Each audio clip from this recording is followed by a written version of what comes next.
Well, new at 4:30, we told you last half hour, driverless car company Waymo is bringing its service to St. Louis. Think of it as an Uber or a Lyft, but nobody's behind the wheel. The question's at the top of many minds. What exactly is it like to ride in a driverless car?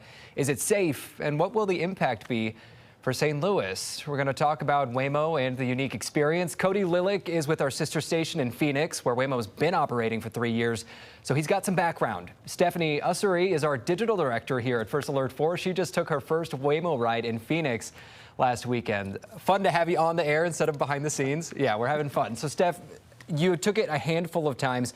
First time your friend orders the cab, the Waymo, what's going through your head? Are you nervous? I'm extremely nervous. Yeah. And I'm terrified. And I'm like, how are we going to get anywhere? And then you get in, and the wheel starts moving once All by again. itself. But no one's up there. No one's in the front seat. No one's next to it. No one's talking to you. It just starts going. Kind of magical. So it's kind of a novelty to us here in St. Louis where we don't have anything like this, but I would assume there are some nerves. Is this video that you took? Yeah. Yes, that was my first ride right there. And you can see the wheel is moving. There was a little bit of rain. The windshield wipers just started going by themselves. Okay, so this was the very first time. Second and third time you take it, you're comfortable. You're a pro, a passenger pro. Yes. You're fine with it by the end of it. I was very fine with it. When you watch it go, there's a screen in front of it. And whenever there's a car in front of it, the screen shows the car there. It'll show a motorcycle coming up, and it'll slowly switch lanes. You even mentioned that a motorcycle disobeyed the laws of traffic, but it still knew how to navigate that situation. Yep, it still would slow down, it would stop. If they saw someone coming with a bicycle, it would notice that and completely stop. Wow, impressive. So you said it was your friend who ordered it all 3 times, but you also mentioned there's no tip involved, so it could save folks some money in the long run? Yes, save folks money, and if you don't want to talk to somebody at that time, you don't need to, because you're by yourself. You can control your own radio. There's no awkward conversation about where you're getting dropped off. It just kind of knows where you're going. Pretty cool. So a big plus from Stephanie Ussery. That's a win for sure. You may have seen this headline, though. It hasn't been all easy going so far. This was yesterday involving Waymo. TMZ and NBC News reporting that a Waymo drove right into a police scene in Los Angeles. A man was actually on the ground when the Waymo, which had passengers in it, drove right past the active police stop with the man on the ground with police nearby and their weapons drawn. Waymo told NBC News that this is a learning moment for its driverless fleet. So let's dig more into Waymo. Cody Lillick again is joining us now, an investigative producer at our sister station in Phoenix. Cody, so you take them a lot. You've been living in the same city with them for several years now. What's your experience been like, generally speaking? Yeah, so I looked it up just before we went on, and I've taken it more than 100 times. Oh, so wow. I have had the same experience that y'all just described. Most of the time, it's smooth sailing. You know, you get in, the first few times, it's a little, you have the nerves going, but after a while, you get used to it, and it starts to become, you know, just like any of the other apps of Uber and Lyft. It's like, okay, let's see if a Waymo's available.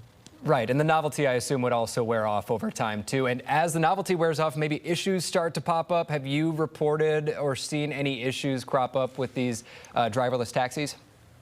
We have, and you mentioned that incident in Los Angeles about the learning moment.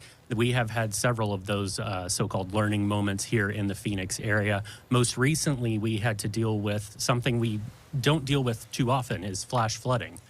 Believe it or not, it does flood here in the desert on occasion.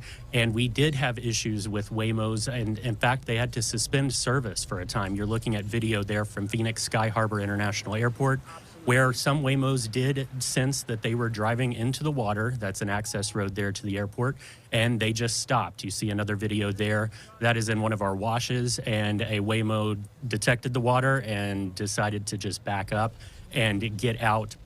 So that's been some recent experiences, personal experience, that when I've been in one, some cones have been set up for a parade, and it didn't know what to do, so it would just stop and then call for help. So we have seen some instances. We've been tracking records that have to be filed with the National Highway Transportation Safety Administration. They say here just in Phoenix, more than 200 crashes have happened between 2021 and 2024. But in those, nearly 90%, the Waymo was not at fault. It was the human. And I assume, yeah, police have to investigate this just as any other crash. And I think about the severe weather incident you just had, the flash flooding. In recent days, we've had inches and inches of snow pile up. So I can assume, you know, when a severe weather event pops up, does Waymo cut availability entirely? They hadn't up until that flash flood event that we had. We noticed that, those issues did start to come up. We actually had a staff member going to the airport to go out of town, and he had issues in a Waymo and had to take a human vehicle, go and have to flash back to that technology and have to take that to the airport. But so several of those learning moments have been had, and in this last instance with the flash flooding, they did have to suspend service until they knew that the weather had improved and the roads were good enough to go back to service. All right, fascinating insight. Cody Lilick, investigative producer at our sister station, AZ Family in Phoenix. Thanks for joining us today.